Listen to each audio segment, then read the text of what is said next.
9h24, retour sur le plateau de Direct Gestion. Mon invité ce matin pour la séquence Un gérant, 3 questions. Vincent Genzi de Cholet-Dupont. Vous êtes directeur de la stratégie et gérant chez Cholet-Dupont.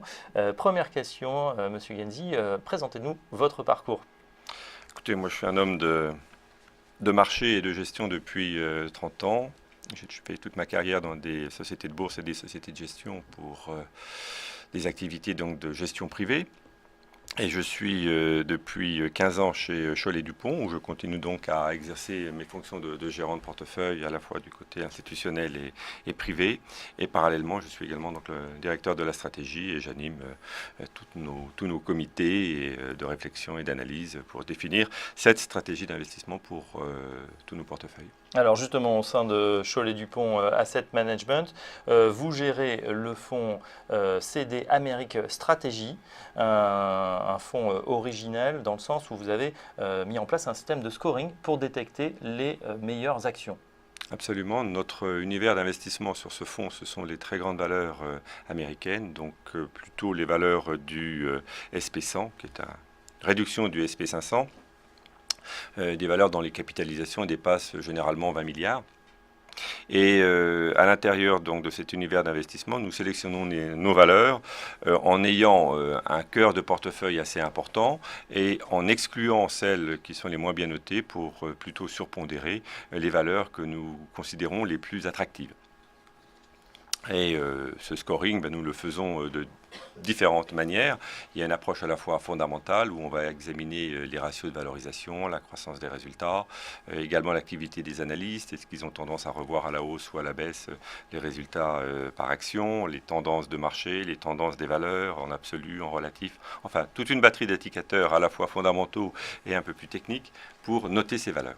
Si on regarde les 10 principales positions actions du fonds au 31 mars, sans surprise, on retrouve Apple, la plus grosse capitalisation, suivie de Facebook, Walt Disney. La saison des résultats s'est amorcée, on s'intéresse un petit peu plus à la microéconomie en ce moment et on voit que c'est un peu compliqué actuellement. On aurait des résultats mitigés du côté des États-Unis.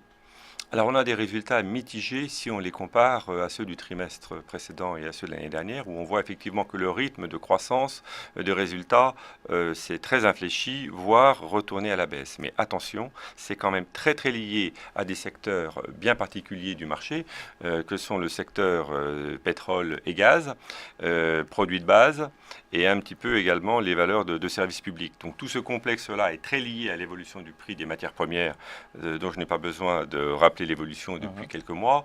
Si on exclut ces secteurs, les autres valeurs, les autres secteurs du marché américain restent en croissance assez sensible, assez soutenue, toujours entre 5 et 10%. Donc, il y a un effet cosmétique lié à ce très mauvais comportement de ces secteurs qui va sans doute commencer à se calmer dans le courant du deuxième semestre, ce qui fait que les révisions à la baisse que l'on a vues sur les entreprises et sur les résultats des sociétés américaines commencent dès maintenant à se calmer un petit peu. C'est-à-dire on est toujours en phase où les analystes revoient à la baisse, mais l'accentuation du phénomène est derrière nous. Je pense que ça va plutôt diminuer un petit peu et que dans la deuxième partie de l'année, il n'y aura plus de révision à la baisse, les résultats seront toujours assez conformes aux attentes et commenceront à se redresser. On revient au fonds CD Amérique Stratégie, c'est son nom, donc Cholet-Dupont Amérique Stratégie que vous gérez. Performance évidemment, on va dire en ligne avec les indices US, en relatif assez faible par rapport à ce qui se passe du côté européen, Oui. plus 1,16 depuis le 1er janvier. En revanche, eh bien, vous avez capté toute la hausse des 3 à 5 dernières années.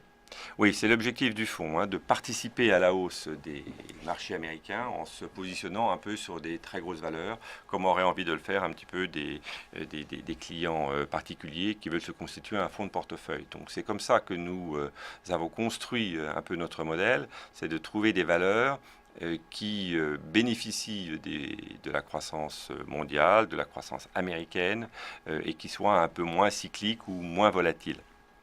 Donc il est vrai que l'objectif, c'est pas de battre dans la durée un indice américain dont on sait que c'est extrêmement difficile, c'est plutôt d'avoir un écart par rapport à cette performance du marché qui soit assez faible et que les investisseurs ne soient pas surpris par le comportement du fonds. Donc le fonds a un comportement qui est très très régulier, très aligné sur les évolutions de l'indice, avec moins de volatilité que celle de l'indice. Voilà, donc régularité, les 100 big cap aux États-Unis. Donc pour jouer la croissance aux États-Unis, eh bien c'est des Amérique Stratégie, fonds gérés par Vincent Genzi chez Cholet-Dupont. Merci Monsieur Genzi, on vous retrouve dans un instant. C'est l'heure du débat sur Direct Gestion. À tout de suite.